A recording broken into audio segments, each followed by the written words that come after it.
Ahí ya se empezó a compartir, ya. Ok, listo, gracias. Bueno, pues les decía, empezamos con algunos conceptos básicos y entiendo que pues en el curso ustedes están viendo y estarán viendo pues los temas un poquito más técnicos en cuanto a algunos números y demás que tienen que ver pues ya más propiamente con el tema de seguros. Mm, Perdón. Pero el tema de salud pues es absolutamente amplio y de alguna manera tiene que ver, o depende, o la mayoría de las veces, con cómo se administran los recursos, perdón, y cómo se administran y se llevan a cabo y se respetan las normas o leyes que tienen que ver con el sistema social y con las leyes de salud en un país, ¿no? En el caso de México, pues el tema de salud es uno de los, sin duda, prioritarios. No me quiero meter en temas políticos, pero vivimos un sexenio en el que hubo fuertes recortes al tema de salud, al rubro de salud. Hace poco estaba platicando yo con un médico del Instituto de Cancerología, Instituto Nacional, y me decía que estaban absolutamente asfixiados, rebasados. Me decía, si podíamos ver antes 8,000 casos al mes entre todos los tipos de cáncer, ahora estamos viendo alrededor de 2,000 casos, porque no nos alcanza el dinero. Entonces, si hay una realidad en este país, es que México es uno de los México es uno de los países que menos gasta o que menos invierte en temas de salud, al menos en los conteos que tiene la OCDE, y que también, para colmo, lo que gasta, lo gasta mal. Y ahora vamos a platicar un poquito más de eso. Román, al estar yo compartiendo, no me permite el cursor eh, admitir personas. No sé si tú me puedas ayudar, porque alguien está entrando, Blanca Simón. Sí, yo te ayudo con eso. Gracias. Espérenme. Este, y bueno, tenemos conocimiento también de que el gasto, les insisto, del gobierno en temas de salud no es suficiente. Ha habido un recorte año con año. Y por lo tanto, la ineficiencia, los recortes, la llamada austeridad, pues ha generado también un gasto de bolsillo muy importante en los mexicanos, que va alrededor de un 38% en algunas ocasiones y que tiene que ver con pues todas estas deficiencias, por una parte administrativas, de conocimiento y de recortes de austeridad. Espérenme. Aquí el tema dentro de todo este contexto que vivimos de un país en el que la austeridad, pues literal, perdón, pero nos está matando, o sea, no hay medicinas suficientes. Eh, todos escuchamos que México iba a ser como Dinamarca y creo que todos estamos de acuerdo aquí, a menos que alguien no, y me interesaría mucho escuchar a quien no, de que eso no se cumplió, pues en absoluto, pero ojalá alguien aquí me diga que sí, me diga por qué. La mayoría de los periodistas en este sexenio hemos estado documentando y en anteriores también, no es un tema solo de este sexenio, cómo ha ido en declive la salud en México y particularmente en este sexenio, pues por el desastre que hubo en el abasto de medicamentos que le ha generado al mexicano la necesidad de tener que gastar de su propio bolsillo y la proliferación, por ejemplo, también de farmacias. Veía el otro día el dato y Guillermo, no sé si me escuchas, pero en Sonora, entiendo, es uno de los estados donde proliferaron más las farmacias en los últimos 5 años. Y especialmente pues estas farmacias que tienen consultorios médicos.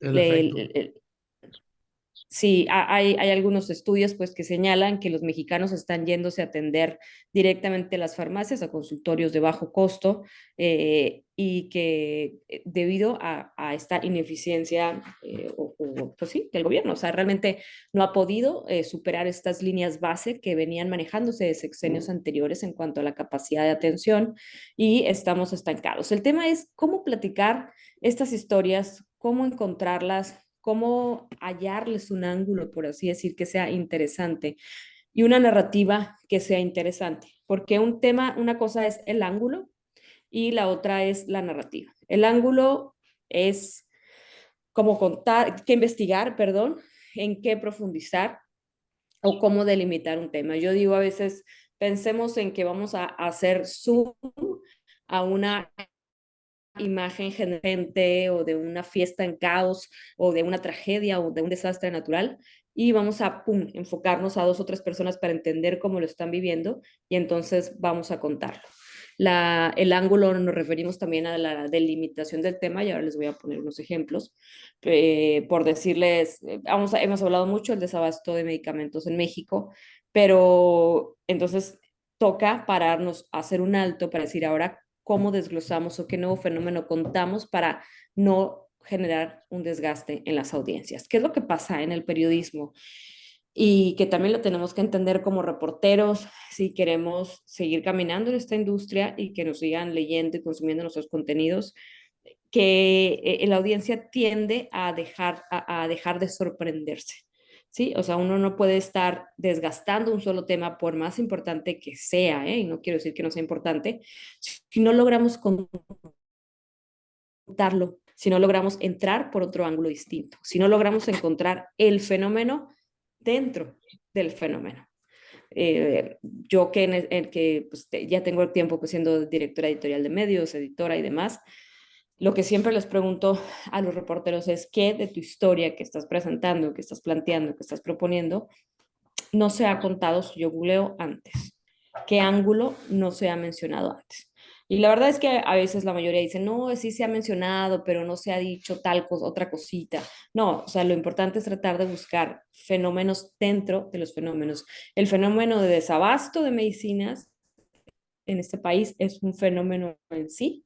¿Cuál es el fenómeno dentro del fenómeno? Ah, pues que antes faltaban de los psiquiátricos, pero ahora también los analgésicos. Y la gente mexicana y la población mexicana está sufriendo dolor. Ok, ese es un fenómeno. Ese es un ángulo. Y entonces te vas a la narrativa, cómo contarlo, qué recursos utilizar, qué estrategia de impacto utilizar. Aquí a lo que me refiero con narrativa en cómo contarlo, pues es por supuesto los formatos, que ya estaremos hablando de eso, los canales de distribución, es decir, si va a ser online, impreso, demás, que tiene que ver con el formato, pero también el tono que se le dé, ¿no? Y que tiene que ver con el medio y con el propio periodista, si va a ser estilo de periodismo narrativo, si solo va a ser un visual data con varios datos bien presentados, demás. Los recursos, insisto, pues puede ser porque sea una multiplataforma, un micrositio y demás. Y la estrategia de impacto, yo insisto mucho en esto porque hacer periodismo no es fácil, creo que es muy cansado, es una labor que nos apasiona, coincidirán conmigo probablemente, ojalá, la mayoría de quienes están aquí, nos apasiona hacer periodismo, pero a veces no hay el impacto que queremos en las historias que publicamos. Sí, y a impacto me refiero a que lo lean más de, no sé, 50 personas, a que la dependencia responda o cambie alguna de sus prácticas después de la publicación del reportaje, a que haya reacciones de los actores involucrados, sindicatos, en este caso sindicatos de trabajadores de salud y demás, o el presidente, gobernador, alcalde. A veces no hay un impacto. Y hacer una estrategia de impacto es importante porque puede llevar desde cómo pensar, cómo narrarlo, qué hashtag ponerle, ya en una estrategia digital más focalizada, en qué redes sociales, cómo contarlo en las redes, cómo hacer tu propia red de relaciones públicas entre tus conocidos, quienes tengan mucha influencia en redes sociales. Por ejemplo, darles un adelanto una noche antes de lo que vas a publicar para pedirles que te ayuden a mencionar algo en redes que va a salir mañana, o incluso cuando se publica un trabajo, pues que la estrategia de impacto incluya estas relaciones públicas con nuestros colegas, compañeros y demás, en los que uno pues les envía el trabajo, se los explica, se toma el tiempo de hablar por teléfono, si se puede, a veces no se puede, de venderlo bien, digamos, para que se pueda crear pueda llegar con una fuerza mayor al momento de la publicación y entonces penetre en las audiencias. Porque lo que pasa luego, insisto, y es una pena, es que hay trabajos muy buenos y que de pronto no se conocen, ¿no? Ahora en estos días, pues fui invitada y agradezco mucho aquí a Román, que también tuvo algo que ver en esto, a ser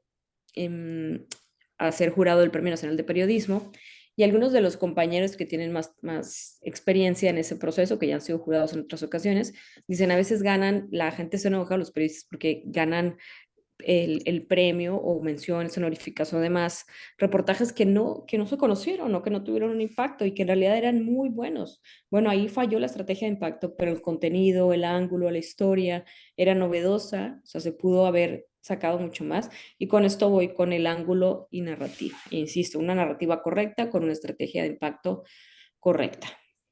Mm, a ver, es que verán qué raro, es que si lo pongo todo completo, a ver, un segundo, no sé si me explico, me imposibilita Sí. manipular. Ahí, mira, si le picas en donde dice formato a la derecha, por lo menos quitamos la barrita de la derecha. Ah, sí, claro.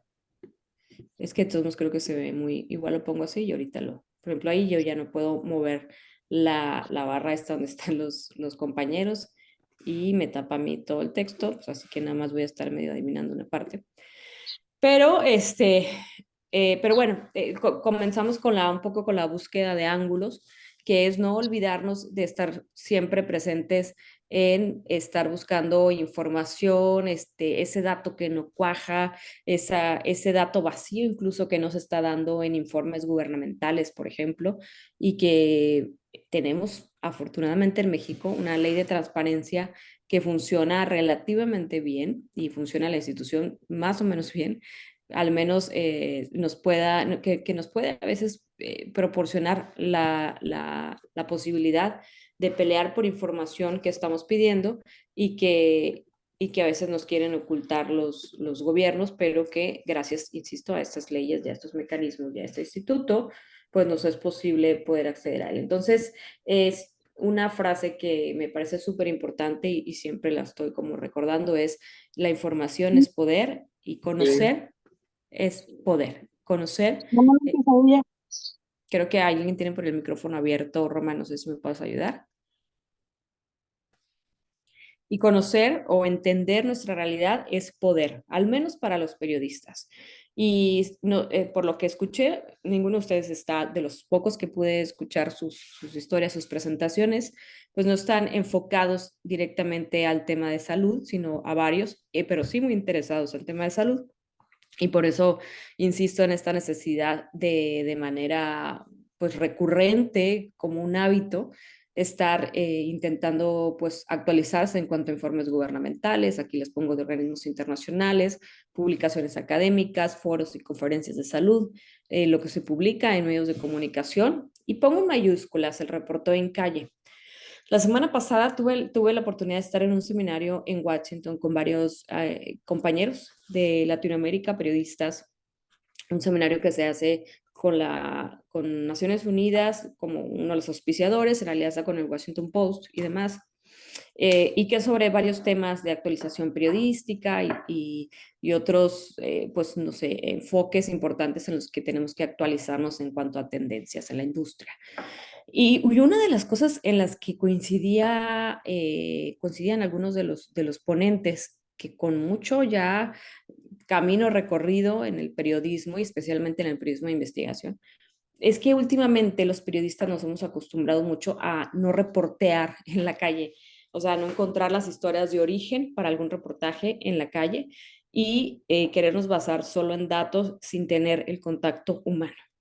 Y me dice especialmente Trish Wilson, que es una multipremiada Pulitzer del Washington Post, me dice, a las nuevas generaciones sobre todo, quieren resolver casi todo encontrando datos en Internet y se han olvidado de ir a hospitales a platicar con las víctimas, en este caso le llamamos víctimas a los usuarios de un sistema que no funciona. O sea, en México me parece que casi todos somos víctimas porque nos ha tocado un sistema de salud que en cierto momento no está funcionando bien, me refiero a salud pública, y que se les ha olvidado ir a esas comunidades para tocar de primera mano cuáles son los nuevos fenómenos dentro de los fenómenos que hay que retratar y que creen que todo se puede encontrar en el papel. La verdad, yo lo sufro un poco a veces con algunos compañeros periodistas y también coincido y no quiero estigmatizar a ninguna generación, pero las nuevas generaciones tienen una ventaja que es súper positiva,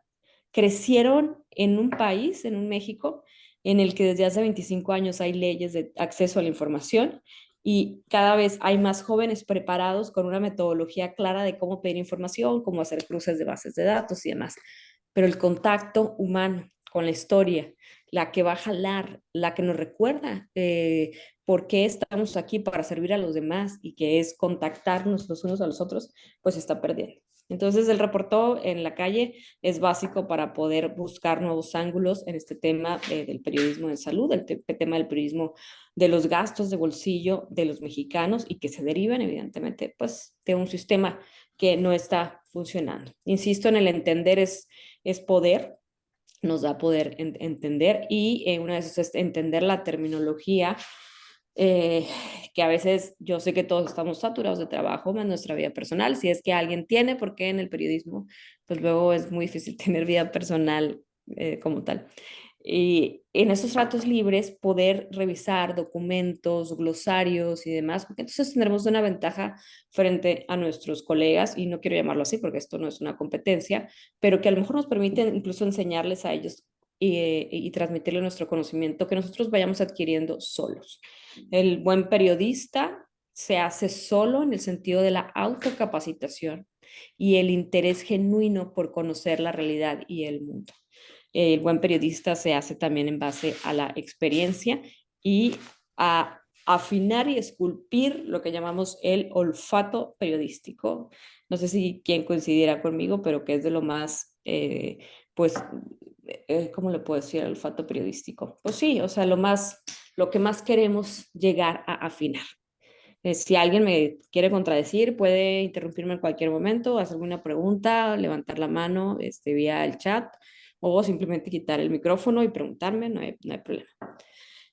También desarrollar fuentes confiables, esto es cultivar las relaciones con expertos en salud pública, economía y demás, pero también con personal médico, con personal de trabajadores de la salud y demás.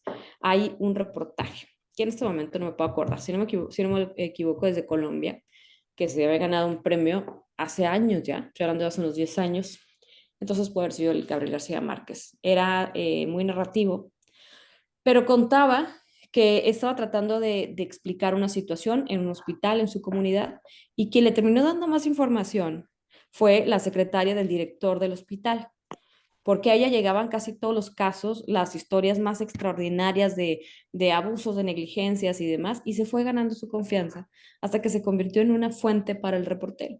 Entonces, a veces nosotros desdeñamos las fuentes intermedias o estas fuentes que no son el director del hospital, el político, no sé, el que tiene el puesto, el cargo mayor, y no volteamos a ver como a los del medio, que si nos ganamos nos pueden salir historias muy buenas. El uso ético de los datos, me refiero, el tema de salud es un tema delicado en cuanto a que son historias muy personales que casi siempre tienen que ir acompañadas de datos, de contextos y demás, hay que saber respetar eso. E insisto en el cuarto punto, que es buscar siempre el fenómeno, o sea, no podemos estar siempre contando lo mismo.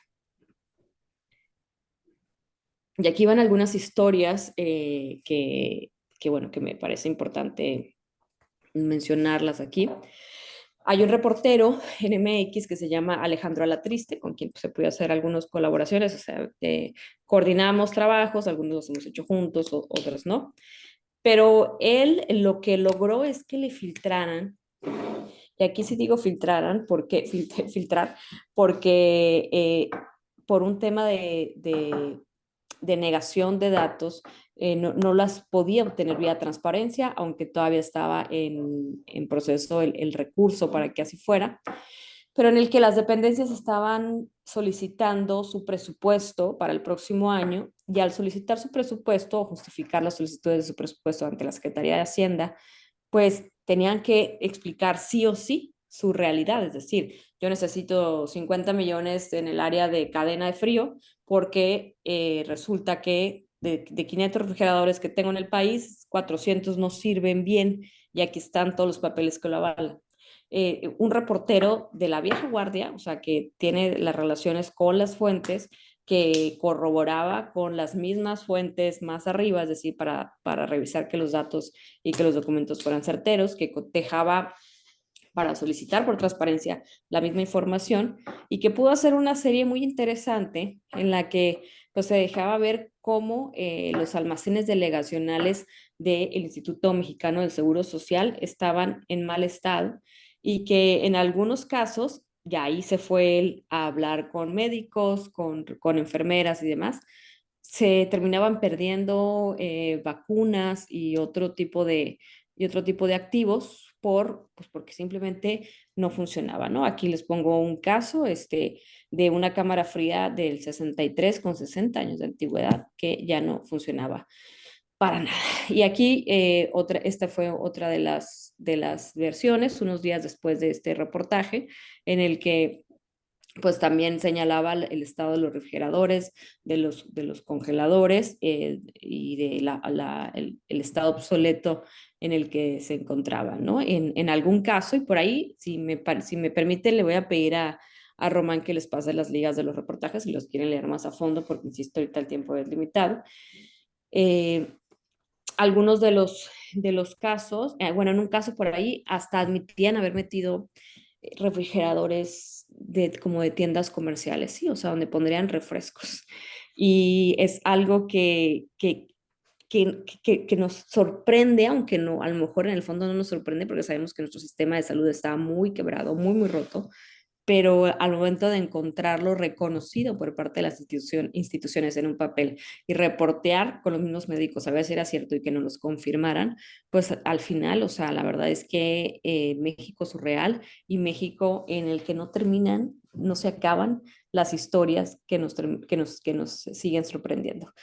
Revisar, por ejemplo, los recortes en salud de la Ciudad de México. Juan Ortiz a lo mejor lo han visto, es director de Lupa Legislativa y es colaborador de nuestro espacio en MX, pues siempre se da a la tarea de revisar los movimientos y cambios en cuanto a los recursos públicos y a los presupuestos. Y nos dio una exclusiva que tenía que ver con la reducción de salud en la Ciudad de México, que había sido pues por parte de la jefatura de gobierno capitalina, es decir, no directamente, sino por una serie de mecanismos. También les voy a pasar esta liga. A ver, voy a admitir aquí a Esteban David. Y por ejemplo, que se llamó Y al pueblo dolor, y sufre crisis de analgésicos, también fue muy interesante y le fue muy bien. Y ahí me ven a mí en la foto, no es por ponerme yo en la foto, ahorita les explico por qué. Eh, porque sí hemos hablado del desabasto de medicamentos, por decirles uno de los temas, pero quisimos delimitarlo al de los analgésicos. ¿Para qué sirve un analgésico? Pues para quitar el dolor. Y si los pacientes están sufriendo una decadencia o una crisis de abasto de analgésicos, tenemos mexicanos que están sufriendo dolor. Entonces, lo que hicimos fue hacer cruces de datos para ver el número de recetas que estaban siendo surtidas y demás.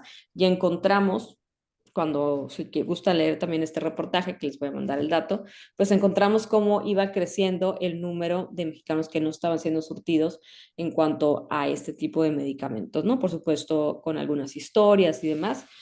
Y este caso lo pude exponer en el noticiero de Ciro Gómez Leiva, porque se lo comenté y le dije, mira, estamos trabajando en esto y le pareció interesantísimo porque igual dice, se ha hablado mucho del desabasto de medicamentos para temas de cáncer, psiquiátricos, pero ¿qué pasa con los analgésicos? En este reportaje también encontramos también encontramos que, por ejemplo, les estaban dando los analgésicos que encontraran los médicos, incluso algunos estos de origen opioide como el tramadol, a pacientes que no lo necesitaban, pero porque no había de los otros. ¿Por qué? Por un montón de cuestiones, ¿no? Una parte puede ser falta de presupuesto. Los analgésicos son de los medicamentos más baratos que hay en las claves, en las listas, pero también porque hay una ineficiencia operativa grandísima que no se pudo, de alguna mega farmacia, pues todos sabemos que no funcionó, pero antes de eso, este reportaje fue de mediados del año pasado. Sabemos que por omisiones e incompetencia, la gestión en temas de salud y de proveedores de ese sexenio, pues fue pésima, ¿no? A ese trabajo le fue muy bien, en MX fue uno de los más leídos el año pasado, y aquí puse en mis redes sociales, por ejemplo, esta imagen con unas charolas donde deberían de estar algunos de los medicamentos, nos los mandaron los médicos. Lo que uno encuentra luego es que los médicos o las enfermeras y enfermeros quieren hablar, quieren contar qué está pasando. Lo que pasa es que tienen miedo porque no quieren perder su plaza. Entonces la mayoría lo hacen de manera anónima, pero terminan enviándonos fotografías, videos de cómo están las situaciones dentro de los hospitales. Decidimos ponerle salud de cuarta como un hashtag a la serie, a las series, y que ahorita les voy a mostrar cómo se convirtió en una serie que ahora estamos concursando para varios temas, entre ellos una subvención en Estados Unidos para darle continuidad. Aquí está. Y que decimos que fuera salud de cuarta por el tema de jugar con lo de la cuarta transformación. Y aquí tenemos esta serie en las que pues también algunos de ellos fue Alejandro Alatriste, en otros está por ahí tapado, en otros fue estos especiales MX son de Miguel Ángel Teposteco, en fin. Ahí. Pero en esta serie lo que quisimos mostrar fueron diferentes aspectos de la crisis de salud en México, entre ellas, por ejemplo, el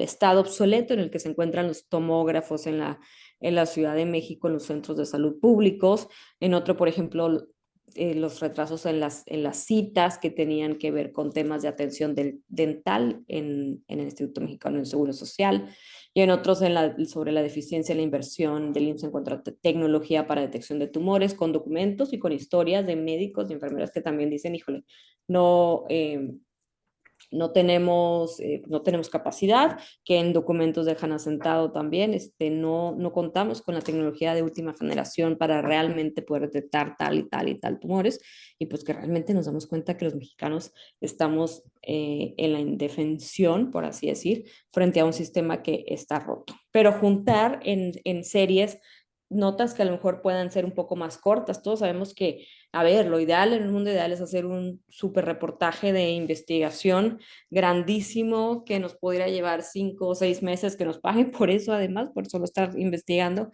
pero la realidad nos supera, ¿no? Y creo que todos estaremos de acuerdo en eso. Trabajamos, los que trabajamos en medios sabemos que es una vida acelerada de hacer esto y mil cosas, y solo en nuestros espacios libres, en otros tiempos especiales, podemos hacer periodismo de investigación.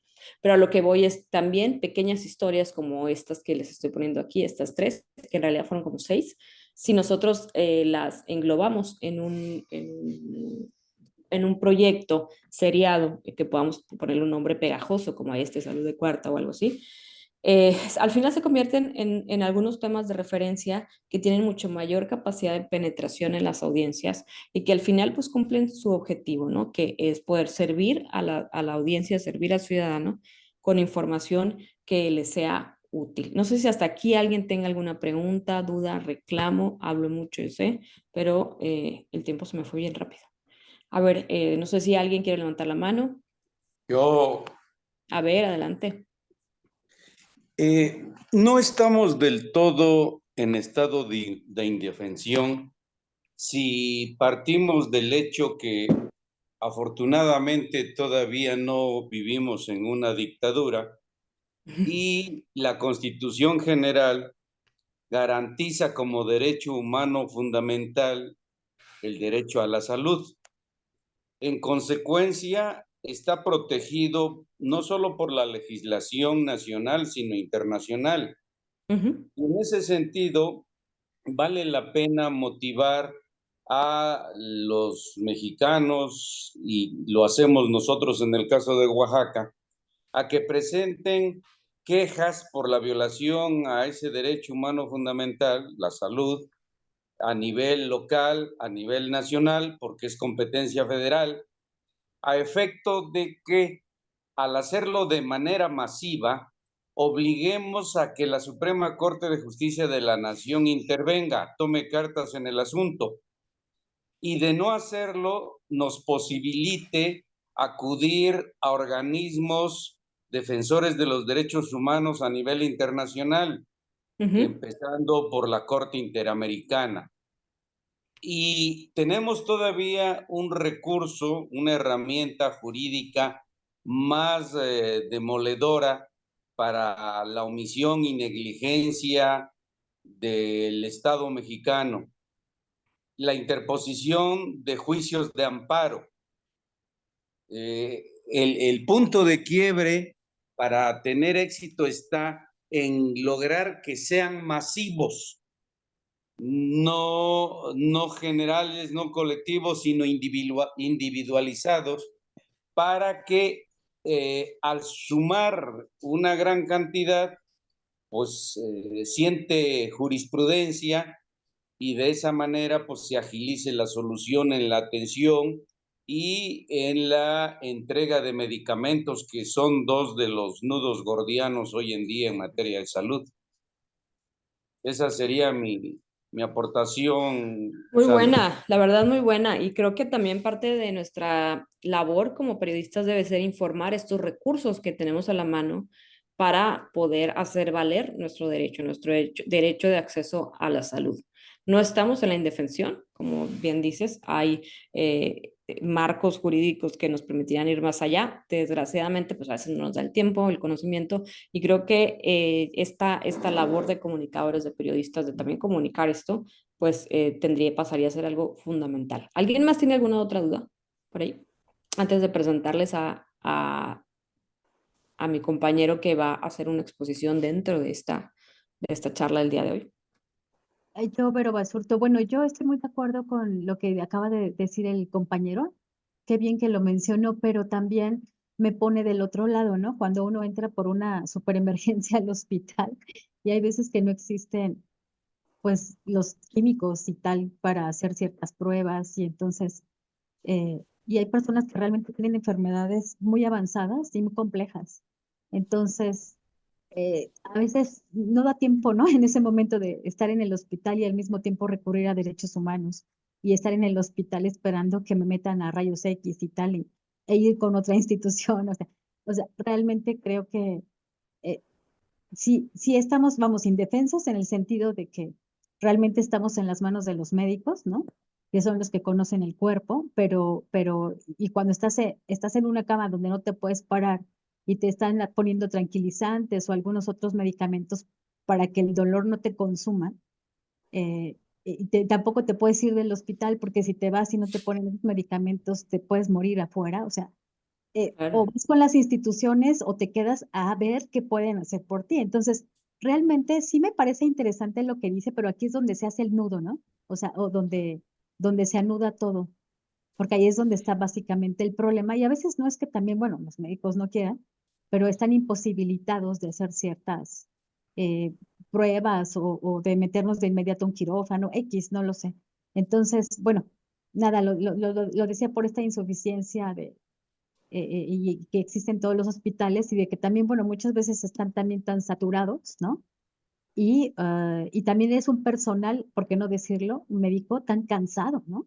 Y más después de una pandemia en donde muchos de ellos todavía a mí me lo han comentado, no se han podido reponer del todo, o sea, no han tenido como el tiempo de tener este descanso tan absoluto como para reponer las pilas. Entonces es una cosa con otra. Solo quería argumentar esta parte, perdón. Gracias. Bueno, no, muchas gracias. Sí, sí, totalmente de acuerdo contigo también.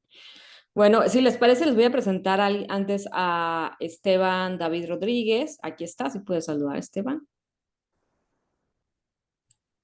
Hola, buenas noches. ¿Cómo están? Estoy con mucho Este, gusto aquí con ustedes. Muchas gracias, Esteban. Esteban es reportero experimentadísimo, escritor también de varios libros, parte del equipo de periodismo de investigación de MX, que tiene mucho que compartir. Él está más dentro, pues yo, digamos, dentro de lo conceptual, de lo colaborativo, perdón, es que se me están yendo las palabras hoy porque no saben cómo he hablado el día de hoy, de la planeación de proyectos de investigación. Y Esteban mucho en lo menudo, en lo particular, en los detalles, en las metodologías, en los procesos de solicitudes de información, de vías donde encontrar nuevas historias, de cómo cotejar información que te llega, por ejemplo, de una filtración o de un anónimo y poderla contrastar con otras fuentes, pues ya más oficiales.